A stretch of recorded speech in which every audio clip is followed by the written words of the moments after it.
Na aula de hoje daremos início ao capítulo dedicado à descrição do campo magnético. Nesse capítulo serão apresentadas as principais características desse campo para situações em que o mesmo é considerado estático, ou seja, para situações em que o campo magnético não varia no tempo. Então vamos iniciar a definição de B, a definição do campo magnético B. O que é que se verifica experimentalmente com relação a este campo? Se verifica que a força relacionada a este campo é proporcional à carga e à magnitude da velocidade da partícula e que a força relacionada a esse campo, ela tem uma direção perpendicular às direções do vetor velocidade e do campo magnético B. Bem, a partir dessas considerações, se chegou à expressão para a força magnética dada pela equação 7.11, onde o vetor força magnética é igual a K, que multiplica a carga da partícula em movimento dentro do campo, que multiplica o produto vetorial entre o vetor velocidade e o vetor campo magnético, onde K é uma constante positiva que depende do sistema de unidades. No Sistema Internacional de Unidades, que é o que nós estamos utilizando neste livro, K é igual a 1, adimensional. Enquanto que no sistema CGS, centímetro grama segundo, a constante K é igual a 1 sobre a velocidade da luz, 1 sobre C. Bem, então se a força magnética dada pela equação 7.11 é proporcional ao produto vetorial entre os vetores velocidade e campo magnético, nós podemos dizer que o módulo dessa mesma força é proporcional ao seno de θ, onde θ é o ângulo entre esses dois vetores. Assumindo que a constante K é igual a 1 no sistema internacional,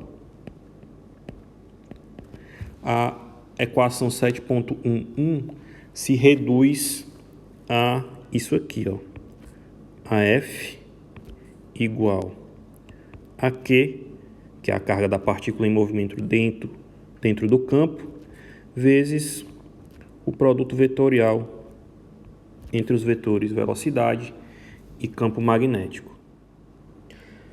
A relação de F com o produto vetorial entre V e B, além de indicar que a força F é perpendicular ao plano definido pelos vetores velocidade e campo magnético, essa relação indica também que a força vai se anular quando esses dois vetores, o vetor velocidade e o vetor campo magnético, forem paralelos.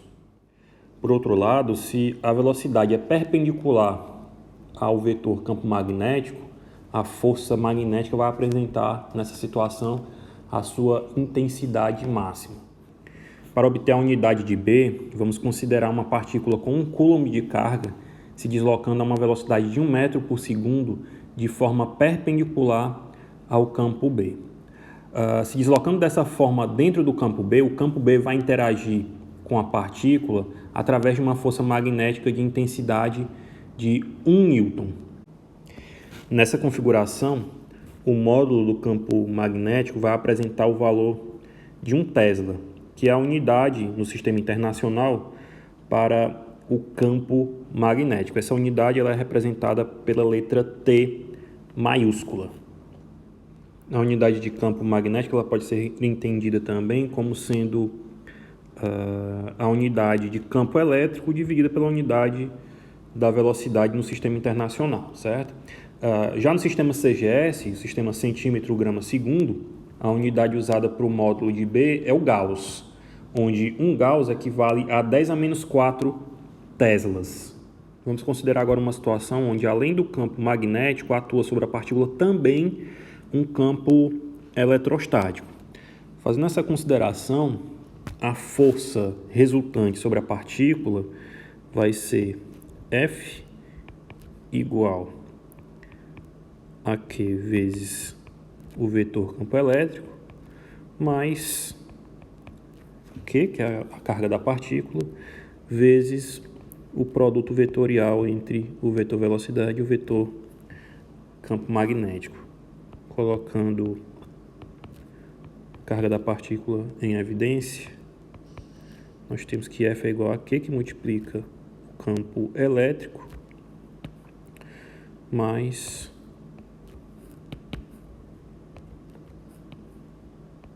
o produto vetorial entre o vetor velocidade e o vetor campo magnético. Essa expressão é a equação 7.1.5 e é a chamada força de Lorentz. Nesse momento, o capítulo ele cita vetores polares e vetores axiais. Basicamente, um vetor polar é um vetor que inverte o sinal quando eu inverto o sentido do sistema de coordenadas, enquanto um vetor axial é um vetor que tem o seu sentido definido por uma convenção. Então, desse modo, os vetores campo elétrico, força e velocidade são vetores polares e o vetor campo magnético é um vetor axial. Bem, vamos agora calcular o trabalho realizado pela força de Lorentz, considerando que a carga Q sofre um deslocamento dl durante um intervalo de tempo infinitesimal dt. Desse modo, o elemento de deslocamento dl vai ser igual a v, que é a velocidade da partícula dentro do campo, vezes dt. E a expressão para o trabalho infinitesimal, no caso, o trabalho infinitesimal realizado durante esse deslocamento dl vai ser igual à força de Lorentz escalar dl. Lembrando que o trabalho é uma grandeza escalar. Substituindo a expressão para dl na expressão do trabalho infinitesimal, nós vamos ter que dw vai ser igual a F escalar V dt. Substituindo F pela expressão da força de Lorentz, onde a força de Lorentz é igual a Q, que multiplica o campo elétrico mais o produto vetorial entre V e B, a expressão vai ficar assim, dw, que é o trabalho infinitesimal realizado pela força de Lorentz, vai ser igual a força de Lorentz, que é Q vezes o campo elétrico, mais Q vezes o produto vetorial de V e B, V vetorial B, escalar o vetor velocidade dt. Aplicando a propriedade distributiva nesse produto escalar, nós vamos encontrar dw igual a Q vezes E escalar V mais Q, que multiplica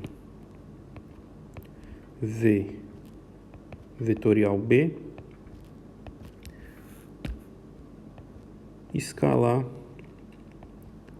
V,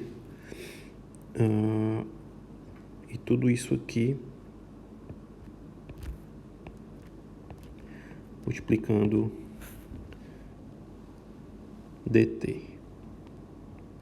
Bem, esse termo aqui ele vai se anular, porque eu vou ter o produto escalar de vetores perpendiculares, certo? Como eu vou ter o produto escalar de vetores perpendiculares, esse termo aqui vai ser igual a zero. E a expressão vai me dar dW igual a Q, que multiplica o campo elétrico, escalar V, que é a velocidade, dt. Isso aqui é a expressão para o trabalho realizado pela força de Lorentz. Se eu quiser saber a potência, né, ou seja, o trabalho por unidade de tempo, basta eu multiplicar ou dividir, no caso, dos dois lados por dt. Então, eu vou ter dw dt, que é o trabalho realizado por unidade de tempo, igual a Q, que multiplica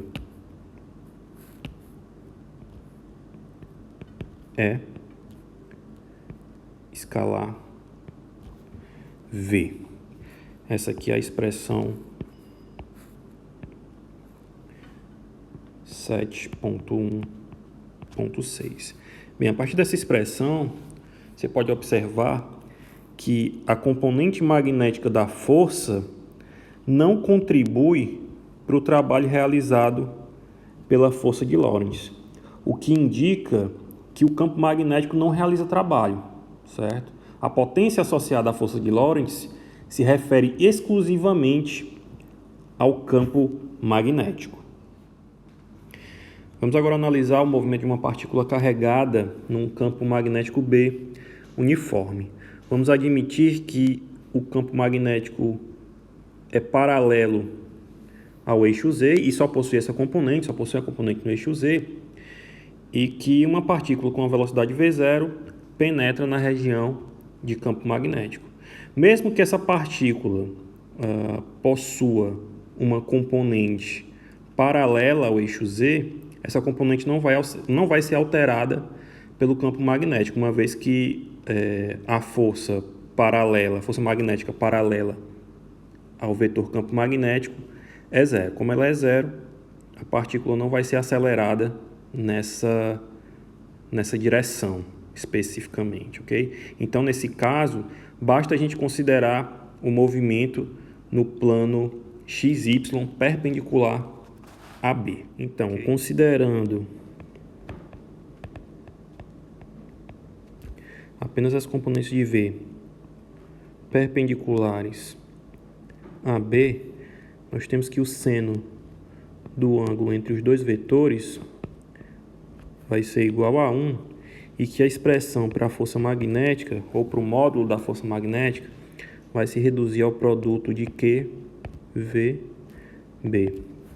Como V e B são perpendiculares, a trajetória resultante da partícula vai ser uma trajetória circular, fazendo com que a força magnética seja também uma força centrípeta. Então, isso aqui vai ser igual a m, v ao quadrado, sobre r, onde v é a velocidade da partícula e r é o raio da trajetória circular.